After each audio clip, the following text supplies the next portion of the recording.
અર્પણ ન્યૂઝ પાદરા તાલુકાના ચોગારી ગામ ખાતે ક્ષત્રિય સમાજ દ્વારા ઉગ્ર વિરોધ કરાયો. જય ભવાની જય ભવાની જય ભવાની રૂપાલા હાય હાય રૂપાલા હાય હાય રૂપાલા હાય હાય રૂપાલા રૂપાલાની ટિકિટ રદ કરો રૂપાલાની ટિકિટ રદ કરો.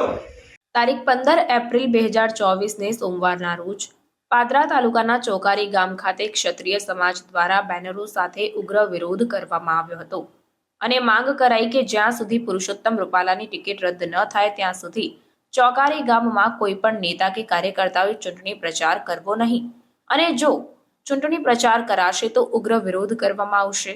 સાથે જ ક્ષત્રિય સમાજ દ્વારા હાય રે રૂપાલા હાય હાયના નારા પણ લગાવવામાં આવ્યા હતા અને વિરોધ પ્રદર્શન કરાયું હતું. રિપોર્ટર ચીમન કટારિયા સાથે નિરંજન ભટ્ટ, પાદરા. ચોકારી મુકામે સિકોતર માતાજીના મંદિરે ચોકારી ગામના ક્ષત્રિય સમાજના યુવા શક્તિ પ્રદર્શન માટે ટૂંકી નોટિસમાં આમંત્રિત કરેલા મારા યુવાન સાથી, ગામના મિત્રો અને વડીલો, આપ સૌ ટૂંકી નોટિસમાં બધા મંદિરે ભેગા થયા એ બદલ હું સૌનો ખૂબ ખૂબ આભાર માનું છું.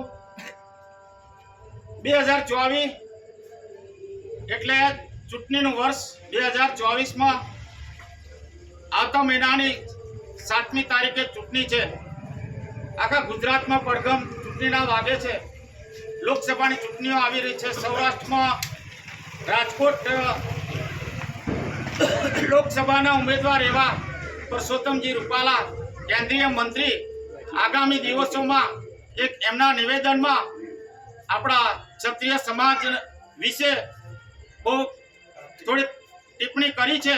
એ સમાજને, આપણા ગુજરાતના અને હિન્દુસ્તાનના ક્ષત્રિય સમાજને આઘાત લાગ્યો છે.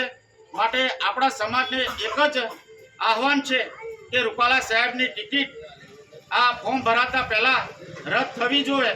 એ જ અમારા સૌ ગુજરાતના ક્ષત્રિય સમાજની એક જ માગણી છે અને એ માગણી સરકાર સ્વીકારે, સંગઠન સ્વીકારે અને સમાજના અને સરકારના સરકાર સ્વીકારી લે અને ટિકિટ રદ કરે. એ જ અમારી માગણી છે. એ જ સાથે જય ભારત, જય જવાન, જય કિસાન.